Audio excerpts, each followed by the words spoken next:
Good morning, I'm Bob Jacobs from the Office of Communications, and thank you for taking time out of your morning to join us here at NASA headquarters in Washington, D.C. Before we meet our new administrator and give him a chance at talking with us today, I want to give you the opportunity to participate through your mobile device if you'd like to. All you have to do is go to www.nasa.gov/townhall. That will take you to a prompt screen where you put in the password TH 2018 exclamation point.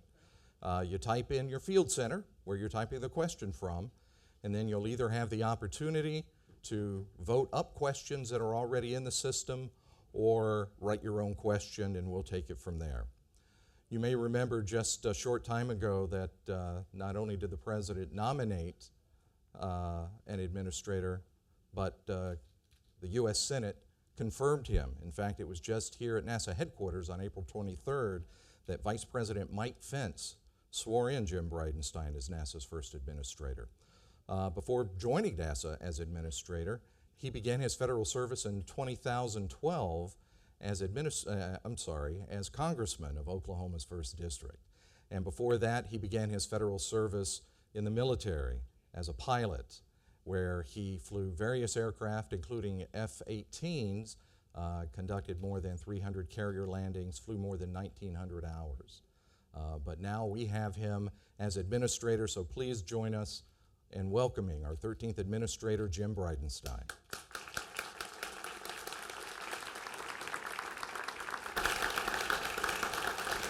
Thank you.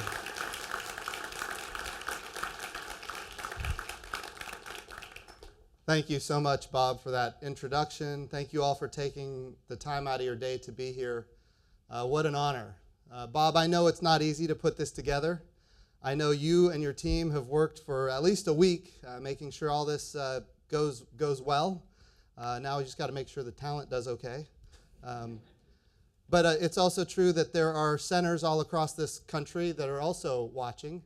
And of course, it's on NASA TV and other places. So there's been a lot of work that went into making this happen, and I didn't want this to be disruptive, and I'm sorry that it is, if it is, for those who were important in putting this together. But I wanted to have an opportunity 3.5 weeks into the job to make sure that I was reaching out to the workforce and talking to the people that I am now charged to lead for this critically important agency for the United States government. So I want to start by saying it's a true honor to be here.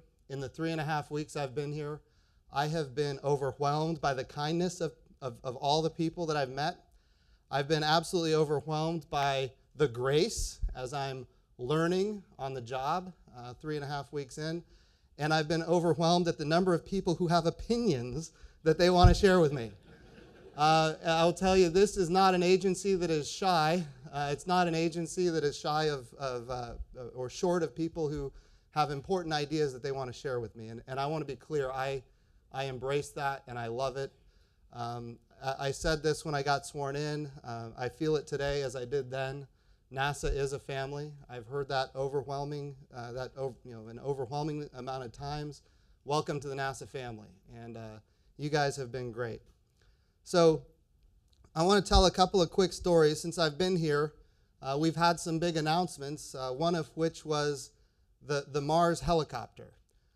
And of course, before we made that announcement, I wanted to delve into it, learn about it, understand it more and more. It was a program that has been championed by a friend of mine in the House of Representatives, Chairman John Culberson. He's the chairman of the Commerce, Justice, Science Appropriations Subcommittee. He's been a mentor of mine in the House of Representatives, and he's been advocating for this Mars helicopter for a long time. So in my early days here, Dr. Zurbuchen comes in and he says, hey, I've got an idea, and I think we're ready to go with it, and it's the Mars helicopter. And I said, well, that's fantastic, because I know the person who's responsible for funding NASA in the House of Representatives wants the same thing. So let's do this. I called John Culberson, and I told him that this was going to happen. And he said to me, there's one person you need to know about. And I said, okay, well, who's that? He said, it's a gal named Mimi Ong. She's the program manager for the Mars helicopter. And he said, you need to hear her story. She is an amazing story, not just for NASA, but for the United States of America. This is somebody who grew up in Burma, now Myanmar.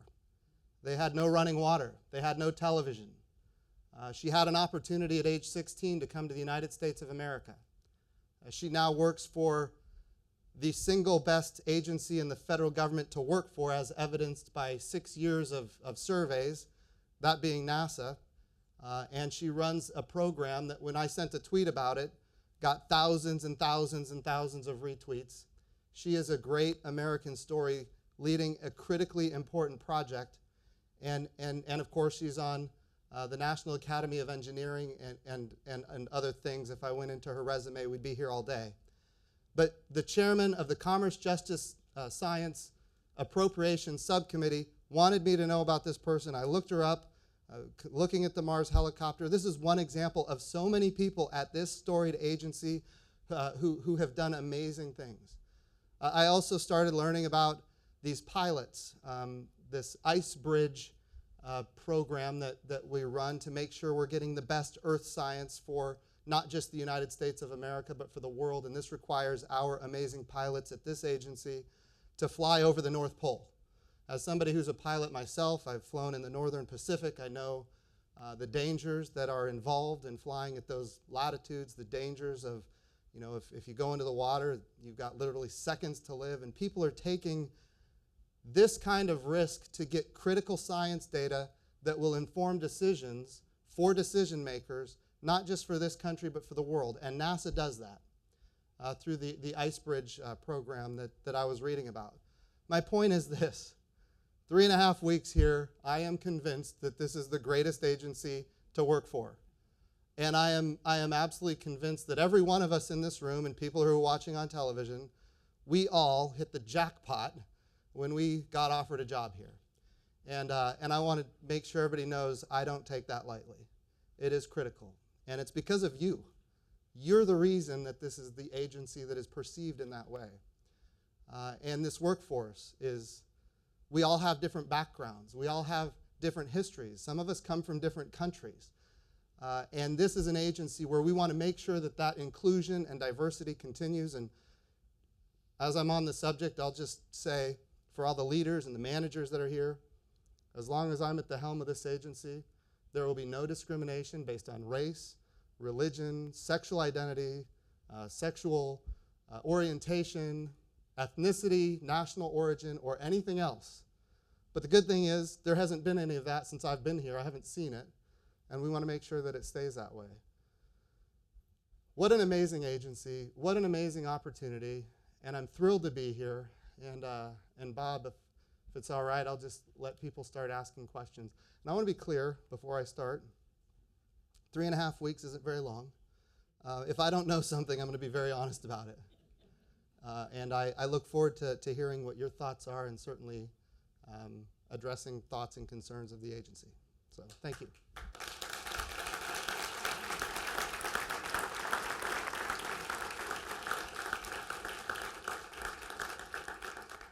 Okay, I know we'll have some questions here at headquarters. As the administrator mentioned, we're typically not shy, so if you have a question, raise your hand. I think we'll get a couple of icebreakers going electronically here first. And, well, they're icebreakers, but they're, again, we're not shy about sharing. Oh, bring it. So the first one is, and it's from headquarters, and that is, what do you think specifically qualifies you to serve as NASA administrator? Wow. Thought you were going to throw a snowball, right? No. So I'll just share with you some of my background, some of my history, and then you guys can make your own determinations.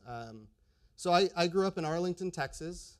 When I was in high school, I moved to Tulsa, Oklahoma.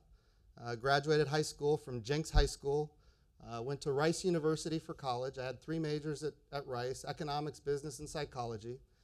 And when I graduated with those majors, I was looking at maybe taking a job in investment banking. I had some good offers in consulting and other things. But I'll be honest, none of it was for me. And this was a tough decision that I made in my life. When I was young, 6th grade, I went to a summer camp. It was a 1-week summer camp where I had the opportunity to play with a wind tunnel for the first time in my life. Didn't even know what a wind tunnel was, but my parents knew that I had an interest in aviation. When I was 5 years old, I made a picture of what I wanted to be when I grew up, and it was a picture of an airplane with me standing, and I had this little hat that I thought pilots wore. When I was in 6th grade, I went to this summer camp about wind tunnels, and I learned about Bernoulli's theory, and I learned about the camber of a wing and these kind of things. And at that point in 6th grade, plus the movie Top Gun came out, if you're familiar with that. But all these events in my life led to this decision from an early age that I was going to be a pilot. Period, end of story. I was going to be a pilot. So I'm going on these job interviews. I had really very little interest in doing a lot of the things that I was interviewing for. And I called my dad one day. And my dad's watching this on NASA TV. Dad, hi. I called my dad one day and I said, I'm doing these interviews. I've got good offers. I don't want to do any of it. My dad said, well, what do you want to do? I said, well, the same thing I wanted to do my whole life. I want to be a pilot. And my dad, of course, my dad was involved in helping pay for my undergraduate education. And he said, well, you better go talk to the recruiter because he didn't want to pay any more. But that was perfectly okay with me. Military service has always been something I was interested in as well. I joined the United States Navy, became a pilot, flew off of aircraft carriers. I was on the USS Abraham Lincoln primarily. I started off in the E-2 Hawkeye. I flew combat in Iraq and Afghanistan.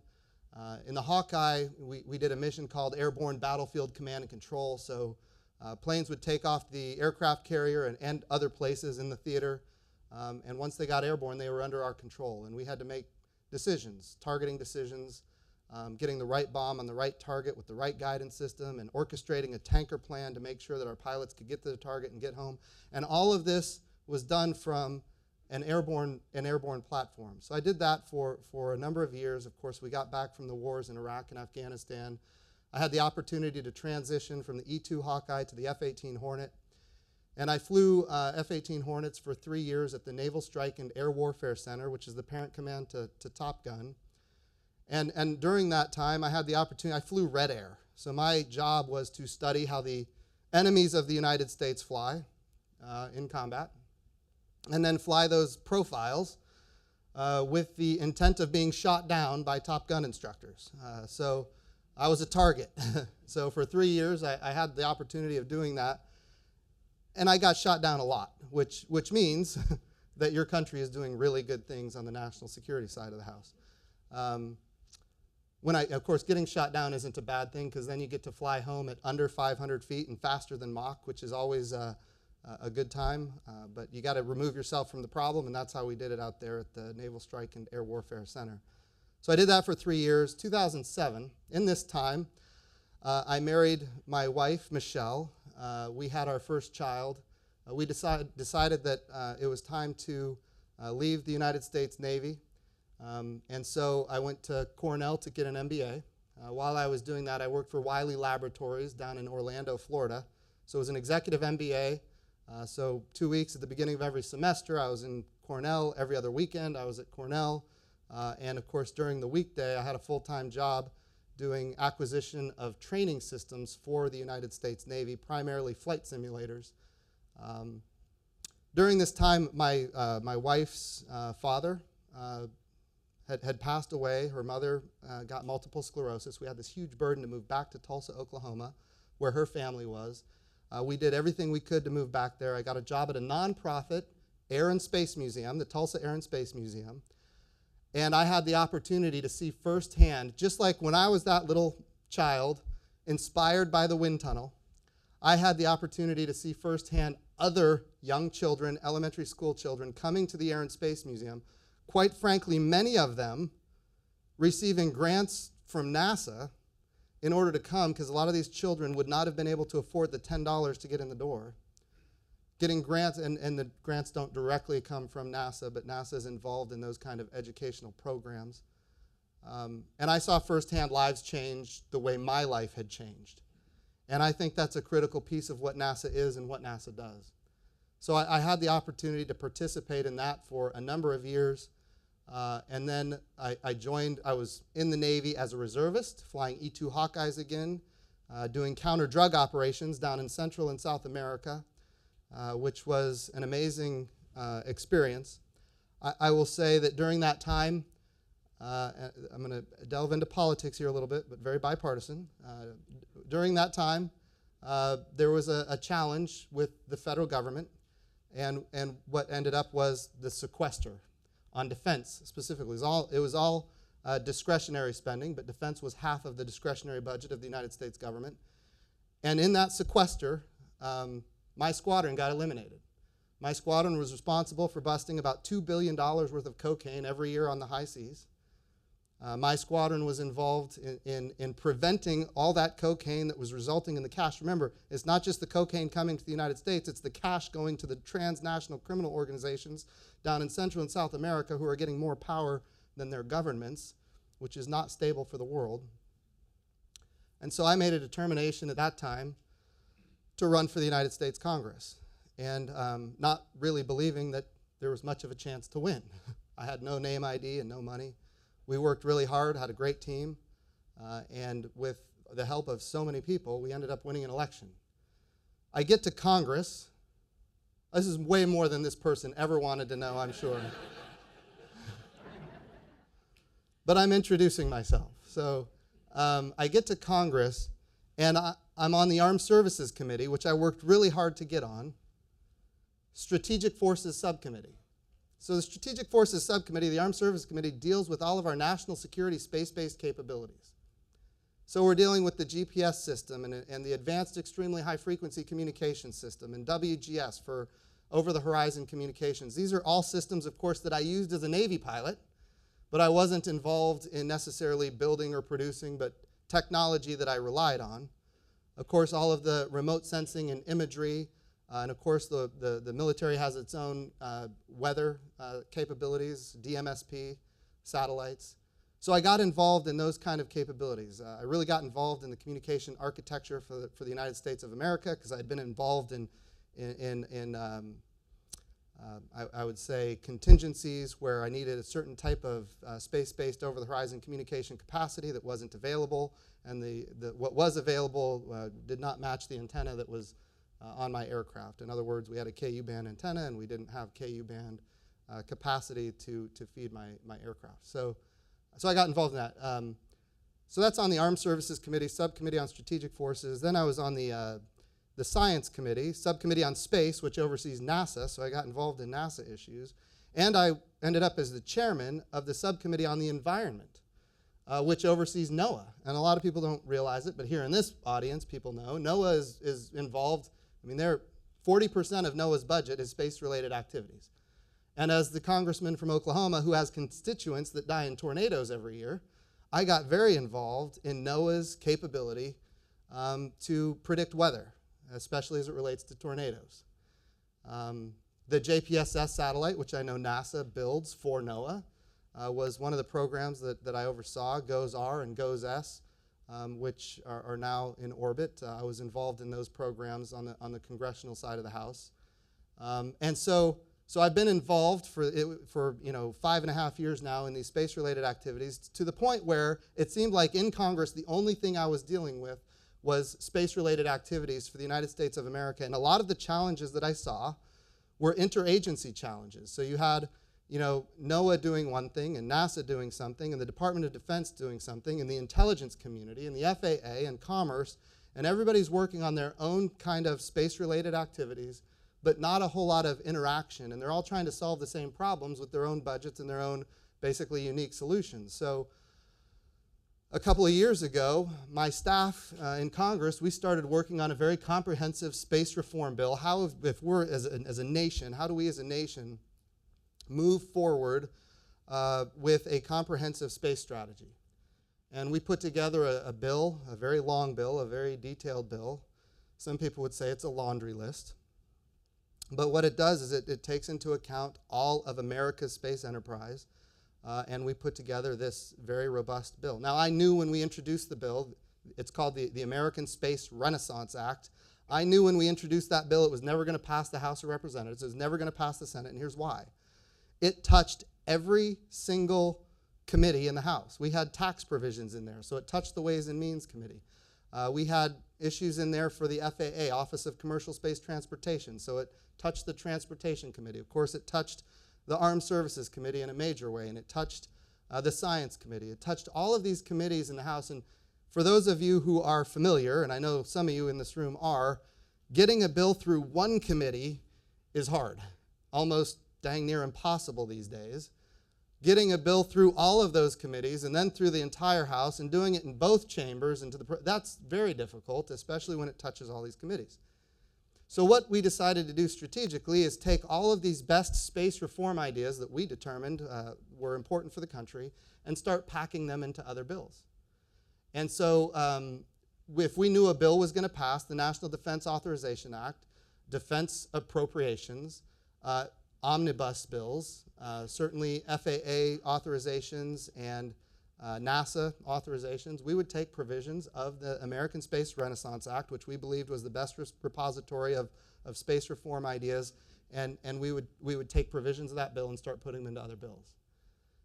So that's really the background that I have in space, and then ultimately that got seen by a lot of members of Congress, and it got seen by folks that were trying to determine who would be a good NASA administrator, and that began the interview process and ultimately the confirmation process, which I apologize it took so long, but we got here. So that's the story. Now you guys can determine if I'm qualified or not based on the question. I hope that answers that person's question. I will tell you this. There are amazing people all over this agency that I'm going to be relying on. And I am under no illusions that I have all the answers. But I'll tell you this, the people that I've met at this agency are absolutely brilliant. They're exceptionally diverse in their viewpoints. And believe me, I've heard a lot of them already. And I can't wait to continue learning more and prove that, that I am up to the challenge. So thank you for the question, and we'll go on. Okay, before we come to headquarters, one more easy one. Because it's about climate change. No, it's really... Yeah, we'll see if I'm working here. It's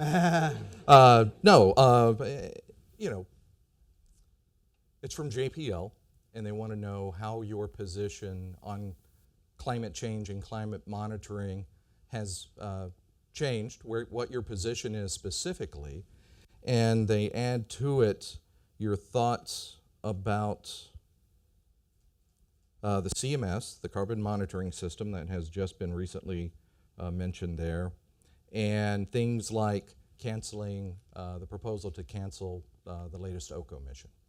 Sure. So the latest OCO mission, OCO 3, I'll hit that one quick and then revisit some of the others. So the Orbital Carbon Observatory Mission 3, number one, OCO 2 is on orbit and doing well. OCO 3 is still being developed by NASA, and my understanding is in January we're going to launch it. Now, it was not in the President's budget request, but it was funded by Congress. The President signed the bill into law, and we're following the law, and we're going to launch it in January of 2019. So it's not been cut. In fact, it's going to be on orbit very, very soon. So I think that's an important point. As far as my position on climate and how it's evolved, I'll be very open, and I'll share kind of the story here. I guess it was 2013, there were 24 Oklahomans that got killed in a massive tornado. Me being a member of Congress and wanting to do something to help my fellow citizens in the state of Oklahoma, and I want to be clear, that was a big event, but every year I've been in Congress, I've had constituents get killed in tornadoes. And every year in Congress, I've made a commitment to my constituents that we're going to do everything we can to prevent deaths from tornadoes. And in fact, my objective is to move us to a day where we have 0 deaths from tornadoes in the United States of America. So I started promoting a bill, the Weather Research and Forecasting Innovation Act, which actually started in 2013, passed in 2017, if you can imagine. That's how hard it is to pass bills in in the House and the Senate and get them signed by the president. So I started working on that bill. Now, in the debate, there was a moment where I said these words. I said, temperatures quit rising 10 years ago, but here's what I know. My constituents this year will die in a tornado. Let's allocate resources where we can save lives and property today. Now, of course, after that, and by the way, that 10-year timeline there, I pulled that from the NASA website. But after that pause, it started going up immediately, like the next year, right? And now there's this spike, and then for the last 2 years, it's gone down a little bit. But here's the point: I don't deny the consensus that the climate is changing. In fact, I fully believe and know that the climate is changing. I also know that we human beings are contributing to it in a major way. Carbon dioxide is a greenhouse gas. We're putting it to the atmosphere in volumes that we haven't seen. And that greenhouse gas is warming the planet. That is absolutely happening, and we are responsible for it. NASA is the one agency on the face of the planet that has the most credibility to do the science necessary so that we can understand it better than ever before. And maybe to allay the concerns of the person who asked the question, I would like to share this. If you look at the president's budget request for 2019, his budget line for earth science is higher than 3 of the budgets that were passed by President Obama. And if you look what was passed into law and signed just a couple of months ago in the omnibus bill for earth science, it's the second highest earth science budget in the history of NASA that the president signed into law. Here's what I'll tell you from my perspective. We need to make sure that NASA is continuing to do this science, and we need to make sure that the science is void and free from partisan or political kind of rhetoric. And to do that, what we do and what we have been doing, and I know Thomas Zurbuchen has been focused on, is following the guidance of the National Academy of Sciences. And of course, we had a new decadal survey that came out in 2018. It came out in January, if memory serves right. And we're going to make sure, and I've told Thomas, and of course Thomas is telling his folks, we're going to put together an architecture that follows the guidance of that decadal. And that decadal has a series of things that are critically important to understanding the Earth for human society at large. And it starts with the idea that the water cycle and the energy cycle are coupled, and we need to make sure that we're understanding how that affects the changing climate. It talks about how ecosystems are changing. That's the number 2 thing. We're gonna focus on understanding how ecosystems are changing based on how we as humans are changing the climate. It talks, and this is important to me, the guy who represents Oklahoma, it talks specifically about extending weather forecasts and air quality forecasts and improving those weather and air quality forecasts, which is something I've been working on as a member of the House of Representatives.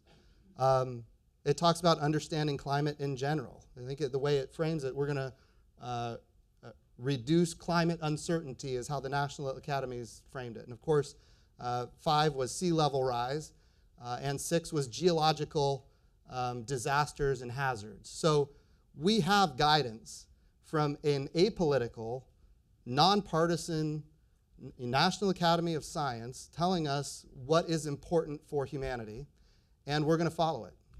And I intend to do that. Now, I've got so much more to say, but I know there's more questions. But thank you for that. Let's go for questions here at headquarters. Come on, you've had a couple that were, over there, right in front. Hi, good, is it afternoon? I think it is. Good afternoon, my name's Ken Costello. I'm from the NASA IV&V facility out in West Virginia. And my question is kind of about human spaceflight and risk. As an agency, we've spent a lot of years sending people into space and taking risk. I mean, we are a risk-taking kind of agency. I think a lot of the lessons that we've learned over that time perhaps has also put a fear into us about doing certain things. At the same time, we're looking at involving ourselves more with these commercial partners. they don't necessarily have the same background, and while they have access maybe to a lot of the same information, their risk posture seems a little different. Like, for example, on SpaceX, wanting to use load and go with the astronauts already loaded on board the spacecraft is maybe a little more risky than what NASA has done in the past. And so really my question to you is, I mean, how do you view risk in human spaceflight, compare, where we are, where the agency is, and where the commercial partners are, and how do you think we should go about balancing those things to achieve what I think we all want to do, is to get back to human spaceflight? Oh, it's a wonderful question, and it's a very important philosophical question that that the administration and I and all of us have to deal with going forward. So thank you for that. Everybody knows that space flight is risky. It just is. Now what we have to do is we have to make sure that we mitigate and eliminate as much of that risk as possible. As a Navy pilot, every day on the aircraft carrier we would eat dessert. Why did we eat dessert? Because it could be your last dessert. And right before you launch off the end of the carrier, in the briefs, I would hear people say in the briefs that our number one mission today is safety. Well, actually, if it was, we wouldn't be hurling ourselves off the end of the aircraft carrier. And we certainly wouldn't be trying to fly back and land on it. So that's not the number one mission, but it is a critical component. Here's why human spaceflight safety is so important to this agency, more so than any other agency. Human flight in general is important for safety, and of course naval aviation is important as well. But for this agency, it's critically important for this reason. If we lose a single astronaut, the entire world stops. That doesn't happen in any other aviation endeavor. The President of the United States will be informed. His world will stop if we lose an American astronaut. He'll be on TV giving speeches. The presidents of countries all over the world, they're going to stop as well. And of course, because it's so international these days with our partners in the International Space Station, it becomes a globally very difficult place to navigate. And not does it just stop the world politically and economically and everything else. What it also does is it stops this agency from continuing to do amazing things as we do reviews and investigations and studies, and then ultimately years later we might get back to returning to space with humans. That's why we are different than every other aviation endeavor that currently exists. It is also true, and I think I took this away from your question, if we are going to put even a single human at risk, we have to be doing something that is monumental and critical for the United States of America and for the world. And so that's what we're doing right now. We're putting together concepts for getting back to the moon and then on to Mars. And I know there's a lot of people in this room very involved in the Journey to Mars program. Like, a lot of that's going forward. My direction in Space Policy Directive 1 from the President of the United States is to get us back to the moon and to Mars. We're doing both, and we're doing them at the same time. And as many of you in the room know, the President wants it on budget and under time. And he's going to hold me accountable to that, which means I'm going to hold you accountable to that. So that's the vision, is if we're going to put anybody at risk, we've got to be doing something that's critically important for the world and critically important for the United States of America. So I understand that concern. It's a philosophical challenge that this agency has been dealing with for a long time. And it does also, I think you alluded to it in your question, it puts the future programs at risk as well. There was a time during Apollo 1 when we lost 3 brave astronauts during a test that Congress turned against the Apollo program in general. We had a great leadership from James Webb and the President of the United States, and they brute forced their way to convincing Congress, and I don't know how many votes it came down to, but they continued the Apollo program by a slim margin, and ultimately we landed astronauts on the moon. And we won the space race. going down back to your point, I'm going to hit on this for a second. I know there's more people that have more questions. Why this is so important. We landed humans on the moon, and people said, okay, why does that matter? What are you doing now? It was footprints and flags, and the end was 1972, and we came back and nothing else happened. Why did we do that? It was a lot of money, a lot of risk. People lost their lives. Why did we do that? I'll tell you why we did that. Because it established, in an era where we needed to establish it, it established the fact that America has an economic and a political system that is second to none in the world. That's what it established. And why did that matter going forward? As the Cold War heated up, we ended up in a situation where we had mutually assured destruction. And the President of the United States at one point said, you know what, we're going to do the Strategic Defense Initiative, and we're going to make sure that if anybody launches a missile on us, it doesn't hit our shores.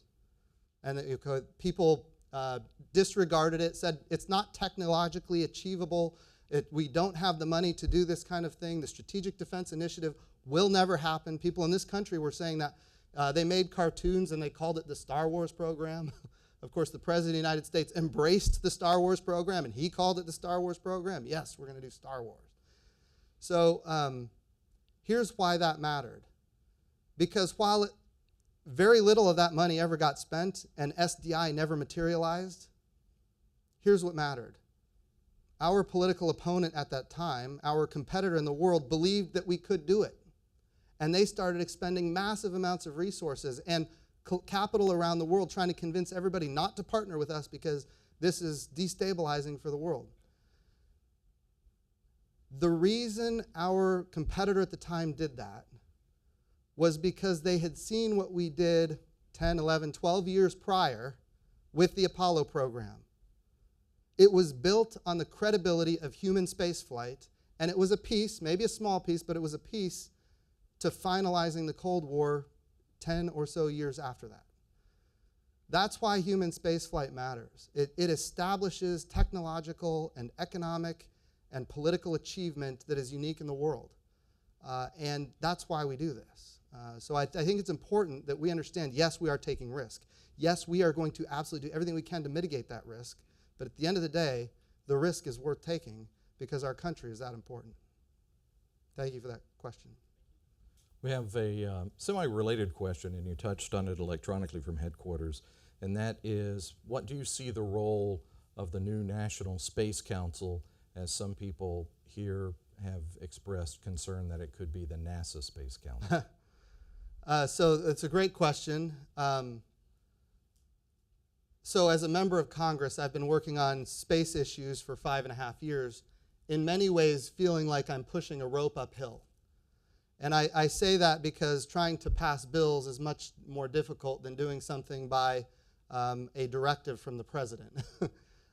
So what I have seen, and so some of the things that I've seen that have come from the National Space Council that I think are important are directives regarding non-traditional space activities. So when you think about, under the Outer Space Treaty, we have to provide as a nation authorization and continuing supervision for everything that we launch into space, whether it's commercial or government here in our country. And the question is, if we're launching human habitats commercially, how do we provide authorization and continuing supervision for that activity? And people around the world would say, we don't have the ability to provide authorization and continuing supervision. I mean, I'm going to talk way too much on this topic, but I'm going to do it anyway. How do we do that? And the answer is, we don't have an agency in the federal government that does that right now, specific to human habitats, or rendezvous and proximity operations for robotic servicing of satellites. And I know that's important to people in this audience. It's an important technology and capability for the United States of America to do robotic servicing of satellites. And in fact, it's important for the world because it mitigates some of the risk from the space debris problem that we have, especially in low Earth orbit and geostationary orbit. So whether it's human habitats, rendezvous and proximity, robotic servicing, maybe it's extracting resources from the moon, maybe it's mining an asteroid, these activities are non-traditional, and the question is, how do we provide authorization and continuing supervision? I have said as a member of the House of Representatives that in my view, authorization comes when the FAA gives you a launch license, and your continuing supervision comes when the the JSPOC, the Joint Space Operations Center in Vandenberg Air Force Base, when they do your conjunction analysis and warning, when they do that activity, that's your continuing supervision. So there's your authorization, continuing supervision. The State Department has everything it needs to defend its position in the world environment, that we have provided that kind of capability. Well, I will tell you, there was not consensus in the House of Representatives nor in the interagency process that that was the direction we should go, that we should just say, FAA, Office of Commercial Space Transportation, there's your authorization when you get a launch license, and JSPOC, when they do conjunction analysis and warning, there's your continuing supervision. There was not consensus that that was enough authorization and continuing supervision. So we started developing bills for how do we establish what the standard is, not just for the United States, but because the United States leads. And if we lead, the world will follow. So what are the standards that we as a country want to establish? And of course, doing iteration after iteration of bills on this, it takes years, and guess what? We still haven't passed anything. Well, the National Space Council meets once.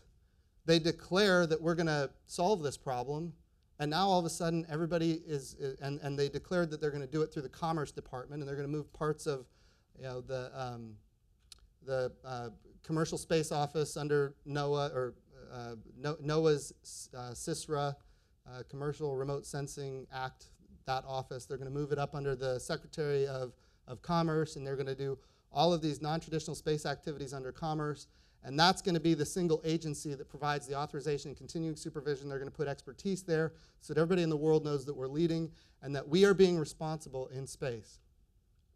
Like, I've been wanting to do this forever, trying to pass bills to make it happen, and no offense to members of Congress, but a lot of them are lawyers, and they don't I'm going to be in trouble, I get it. They're not interested in this, and a lot of them don't care. So as a member of Congress, I was pushing that. Now the National Space Council puts it in a space policy directive that the president pushes out the door, and all of a sudden we can have movement. So so here's where I see the National Space Council fitting, and that is, it fits because we have lacked on space an interagency process at the highest level specific to space. So the first time I went to a National Space Council meeting, I see the Director of National Intelligence, the Assistant Secretary of Defense, the Secretary of Transportation, the Secretary of Commerce, the NASA Administrator, the Vice President of the United States sitting around the table discussing issues that I had in the American Space Renaissance Act that I've been trying to get passed for years in the House of Representatives. I was overwhelmed, blown away, and I said, this is going to be the greatest thing for the United States of America. So I love what they're doing. I think it's good for our country.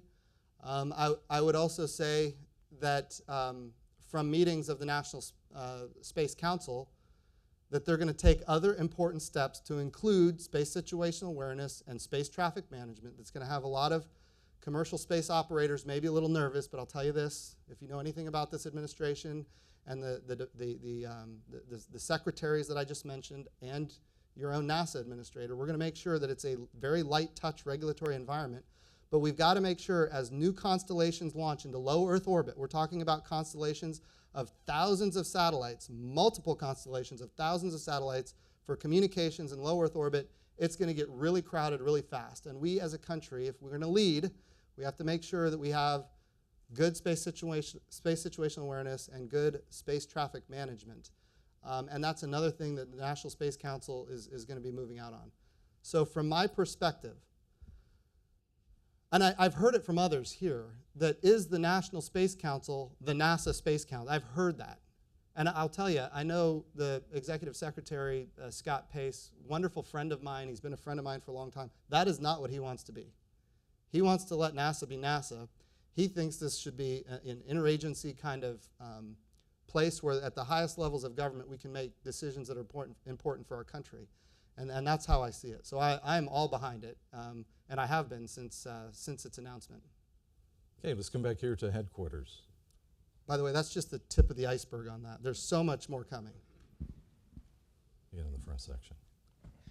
Anthony Gritz Savage, Goddard Space Flight Center. Hi there.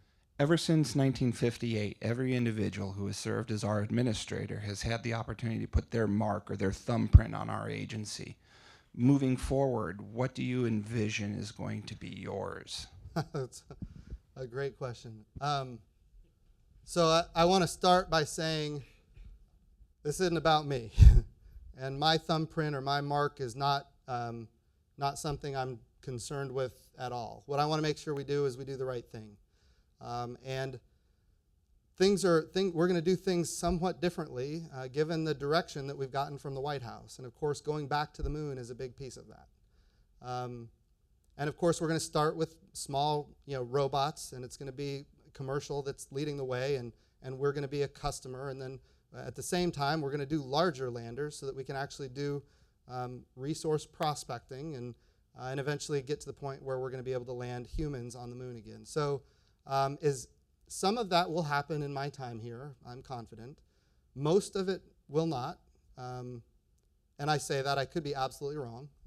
Maybe we're going to move out fast. So it could very well be that I'm at the helm when at least some of those activities for sure. But going beyond that, what I'd like to make sure we leave behind, and it's not me, I'm going to be really clear on this.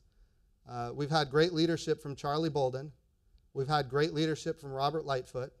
And of course, they've been pushing hard to make sure that we're launching American astronauts from American soil once again on American rockets.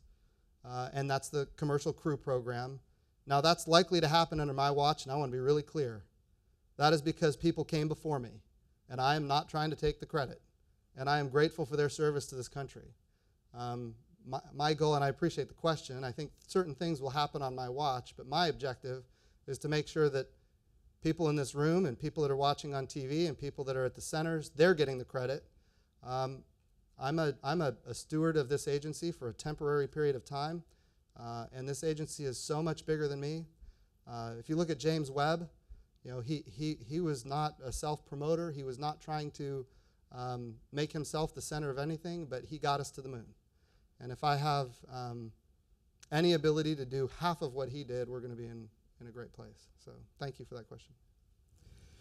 We're going to combine because a lot of the questions have the same themes. So my apologies to the people who submitted them if I don't ask them word for word.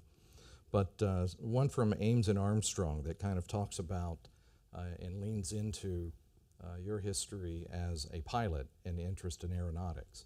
And given the recent news and the recent developments that aeronautics has made with the low boom flight demonstrator and the urban mobility, that could, someday lead to flying cars and all sorts of other exciting activities. What do you think NASA's role in aeronautics is? Wonderful question. And this has huge implications for the economy of the United States and our competitive position in the world. And I really believe that, and I think it starts with integrating unmanned aerial vehicles into the national airspace system. That's something that we need to be leaders on. And I'm not, again, you talked about urban mobility. That's one piece of it. That's a small piece of it, which means we're going to need a whole lot of bandwidth in parts of the country that right now don't have enough capacity. So that's infrastructure that's going to have to be built. I want to be clear, that's not NASA's job, and we don't necessarily want to do that. Our job is research. Our job is science. Our job is those kind of, what we don't want to do is be an agency that's responsible for air traffic management in the urban environment. But what we can do is we can inform the people who are responsible for that in an impressive way. And when you talk about integrating the national airspace, and we certainly don't want to be regulators. Like, the FAA is a regulator. That's not NASA's job either. Once we start getting involved in that activity, we end up being the regulator. We've got to be very careful not to put that in our wheelhouse. But if we can effectively create the technologies that ultimately enable unmanned aerial vehicles to be placed in the national airspace system, and even doing the urban air mobility kind of thing. So there's different pieces here. One is, how do you take a UAV from Los Angeles to Texas? How do you do that? And there's a solution there that NASA is involved in, and we're going to continue to be involved in. And then there's another solution, which is, how do you get from your home to work? So that's the air mobility piece. Each one of those is critical. I'll tell you, as a Navy pilot, when we move an unmanned aerial vehicle, a Predator or a Reaper, we have to pack it up and put it on a truck and drive it across the country for days, wasting a whole lot of manpower, a whole lot of time, a whole lot of resources, when for a fraction of the cost, we could just fly it across the country. Well, why can't we do that? That's what NASA's working on. And if we accomplish that objective, it will transform the American economy. It'll transform mobility across the country. The urban mobility piece, of course, is also important, and I fully support it. So I think that's a big piece. The low boom demonstrator, look, we've been plowing through the atmosphere at 0.6 Mach for 60 years now. And this is going to give us an opportunity to break that mold and fly across the continental United States, not just across the oceans, at much faster. And of course, everybody understands that time is critical to everybody in today's busy world, and this could enable some commercial partners to ultimately achieve an objective of getting us across the country faster. So what the Aeronautics Research Mission Directorate is doing is fantastic. I saw Jaywan here. I don't know where he is. But he's been, oh, there you are. Great work, and it's a great portfolio. Here's what I'm going to do. I'm going to make sure Jaywan gets funded. And I'm going to do everything I can to make sure that my old friends in the House of Representatives and in the Senate are stepping up to the plate to make sure that we get those things accomplished. Okay, let's come back here to headquarters. See if you know. Okay, question here in the middle. Hi, my name is Doug Wong. I'm from NASA Johnson Space Center. Hi. Hi, how are you doing? Good. Hey, first of all, I want to thank you very much for saying all the nice things about the diversity and inclusion effort within NASA. Yes. Since I'm from NASA Johnson Space Center, we have a very solid employee resource group diversity inclusion program. Yes. Thanks to the leadership of our Senate Director, Alan Ochoa. Yes. So my question is, under your leadership, how would you continue to promote the diversity and inclusion within the entire agency? Absolutely. So, of course, I'm not at every center all the time, but I know we have selected great leaders. Establishing the tone from the top, I think, is critically important. I hope that I've done that here today. But then, of course, making sure that flows throughout the organization, the way we communicate, and then the way we establish the offices, as you've mentioned, that are making sure that it happens, and giving people opportunities to make sure that their voices are being heard, and allowing diverse dialogue when maybe somebody doesn't feel like their place is being properly adhered to in the NASA family. So certainly I understand the concern. I'm going to set the tone at the top, and I'm going to do everything I can to make sure that everybody, and I mean everybody, feels included. Here's why this is important. I think you hit on it. We have the best workforce in the United States government. We want to maintain that. And the only way to maintain that is to make sure that we are diverse and inclusive and tolerant. That's the only way. We want to attract the absolute best talent. And we want to retain the absolute best talent. Now, I will tell you this. I was talking to Al Condis the other day. He had a position that was open. And for one position, he put it on the web for just a matter of days, and he had over 400 applicants to that one position. Well, that means we're doing something right. So attracting talent is not a problem that NASA has. What we've got to make sure we're doing is making sure that we're attracting the diverse talent that ultimately is the best talent. And then just not doing that, but also establishing the tools to promote the best talent.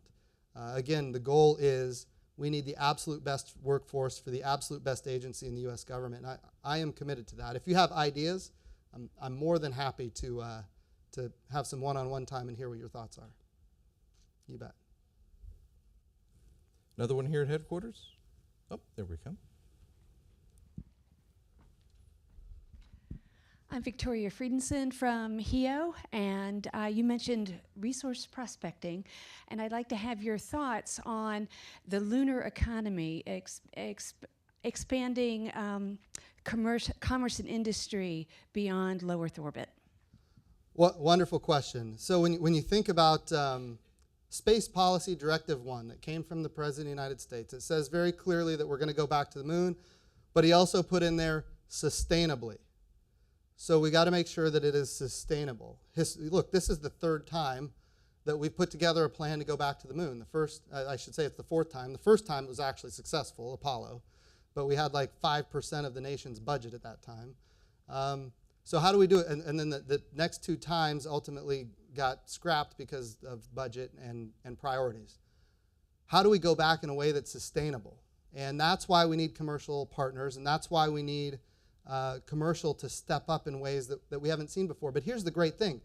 We have that now in ways that we didn't have in the last two times that we put together a program to get back to the moon. We have private capital being willing to step up and do exceptionally bold things and put their own resources at risk. Now, you mentioned the lunar economy. Cislunar, I think, is the direction we need to go, but the lunar surface, of course, is a piece of that. And you know, the biggest thing that I think most people talk about, and you mentioned the prospector, is the water ice. We've got volatiles that we know are in at least tens of billions of tons at the poles of the moon, and that water ice represents, quite frankly, rocket fuel. I mean, if you take the water and you melt it and you crack it into hydrogen and oxygen and you put it into cryogenic form, liquid oxygen, liquid hydrogen, you now have the same propulsion that powered the space shuttle, for example. So that exists on another world, and that other world has no atmosphere, which means you can launch off of it without the fairings and the designs that we have on planet Earth. I mean, you go back to Apollo and look what we took off the moon. It looks like it would never fly, and yet it launches off the moon no problem. Why is that? Well, there's no atmosphere, and the gravity well is 1/6 that of Earth. So if we have that kind of capability to generate volatiles from the surface of the moon and then get those volatiles into cryogenic form in orbit around the moon, well, that could be a fueling depot. And this just isn't a concept of the United States of America. This is a concept of other countries around the world that seem to believe they can make it happen. Well, in my view, if they can make it happen, we ought to be making it happen first. And the only way to do that is to, and when I say first, I want to be clear, with partners. But the only way to do that is to make sure that commercial is moving with us for capitalization and ultimately being able to translate that into a market where people are using that basically fuel depot, if you will. And of course, I'm not talking in my term here as the NASA administrator. I just want to make sure. I'm not suggesting that we're going to move out on this and make it happen tomorrow. This is years and years down the road. But the idea is, imagine if you had a fuel depot in orbit around the moon, getting back and forth to that fuel depot, even to geostationary orbit, means that we're going to be able to maybe drive down the cost. So the next time you have a satellite that runs out of station-keeping fuel, instead of launching another $500 million satellite on another rocket that costs $100 million to launch, maybe we're able to fuel that satellite or give it some kind of station-keeping capability from lunar orbit. I know it sounds science fiction, and people out there might have strange things to say about it, but look, it can happen, and it's not going to happen maybe tomorrow, but it can happen, and we need to be thinking about this. This is a strategic concept going down the road. But in order to make that happen eventually, we've got to start today and make sure that we've got a robust commercial capability going back and forth to the moon and going back and forth from lunar orbit to low Earth orbit. And so I believe in those things. Now, you mentioned the economy. I'll mention a couple of other things. Some people have suggested, and I don't know, but there could be trillions of dollars worth of platinum group metals on the moon. And I've been trying to find out from a lot of people who knows what, and it seems to me that a lot of people don't know very much about that. Not that they don't know, but that they know it's possible, but they don't know what the quantities are or the locations. We have rare earth metals on planet Earth. Well, those rare earth metals are not earth metals at all. They're from asteroid impacts from millions of years ago. Well, each pot mark on the moon represents one of those same asteroid impacts that could be those rare earth metals, or I should say platinum group metals. And we need to be the ones to discover if that's still there. The great thing about the moon is that the geology is not active like it is on Earth. When something impacts the Earth, it gets buried or it gets washed away, or we have a very robust water cycle and a very robust geology. Well, on the moon, if it hit there a million years ago, chances are it's still there. And so we need to be really smart about how we go about doing the research to find out what might be there for the lunar economy. I will also tell you that if there does happen to be potentially trillions of dollars of platinum group metals on the moon, which I'm not saying that I know that there is, because I don't, but if there does happen to be that there, and we're not the first ones to get it, it could change the balance of power on Earth, which is why it matters strategically for the United States of America to move to the moon with our partners in a robust way as quickly as possible. Others are doing it. We should too. Did I answer your question? Okay, awesome. I want to be respectful of your time. I think we can do two more quick ones, both electronically. One from Goddard wanted to talk about, and we found ourselves in this position with other missions. This one's about WFIRST, where it has been eliminated as part of the president's budget, but yet there's funding for it. So they're wanting to know your thoughts about WFIRST and other missions like that. That's a wonderful question. So it was eliminated in the president's budget. If you look at the mark that just came out of the Commerce, Justice, Science Appropriations Committee, and I think it has come out of the full committee at this point. I don't know if Mary D is here, but I think it might have come out of the full committee at this point. Bottom line is the House appropriators are looking at funding it, and I would imagine the Senate would probably follow. But when you look at the president's budget request, so I think WFIRST is going to continue to go forward. If I have a crystal ball, I'd say there's a 90% chance of that. But I would also say this on the president's budget request. Right now, if you look at the James Webb Space Telescope, it is eating a huge part of the budget, especially, again, going back to the decadal surveys. When we establish a decadal survey for the next, obviously, 10 years for astrophysics, and you have one mission, or I should say one satellite, that is not only taking up that 10 years, but going into the next 10 years and taking up a massive chunk of the money that we have available for astrophysics, that puts us in a position where the decadal surveys are not going to be as effective going forward because the next decadal is still having to deal with the previous missions that we started for the previous decadal. So when we think about WFIRST, we need to think about how we got where we are with the James Webb and make sure that we don't repeat that. And I know I've talked to Dr. Zurbuchen about this a lot. I keep referencing you, and I apologize for that, but he's good with it. So how do we prevent that from happening again? I'm going to tell you, I've got to be committed to preventing that from happening. If you know anything about this president, it's on budget and under time. And we've got to make sure that we don't do this again. So number one, we're going to go forward with James Webb Space Telescope. It's going to deliver the best science that we've ever had from an astrophysics perspective, and we're all looking forward to it. But with WFIRST, we've got to make sure that that doesn't happen to that program. And I would also say, as somebody who was on the Armed Services Committee, I love the idea of a distribution of architectures and a disaggregation of capabilities. We do that in the Department of Defense for complicating the targeting solution of our enemies. But in this particular case, if we can do smaller missions with multiple satellites, then any one of them that runs over doesn't clobber the decadal, not only for this decade, for the next decade. So I do believe that there is merit to thinking about things differently going forward, especially considering that there's a miniaturization of electronics, there's an increased capacity of performance for satellites, and we might not need to do another, in the case of James Webb, another $8 billion project that goes through multiple decades. So I wasn't here when that decision was made in the president's budget request, but I'm presuming that was a piece of the decision. But I will tell you, for whoever asked that question, given what I'm seeing coming out of the House and the Senate, WFIRST will likely be funded, and it's going to go forward, and we're going to rely on Thomas Zurbuchen and his team to make sure that it doesn't go over cost or over budget. No pressure. Now you're on the spot. One final question, and then we'll let you go back to your more pressing duties. And that's, from the time that you were nominated to the time that the Senate confirmed you,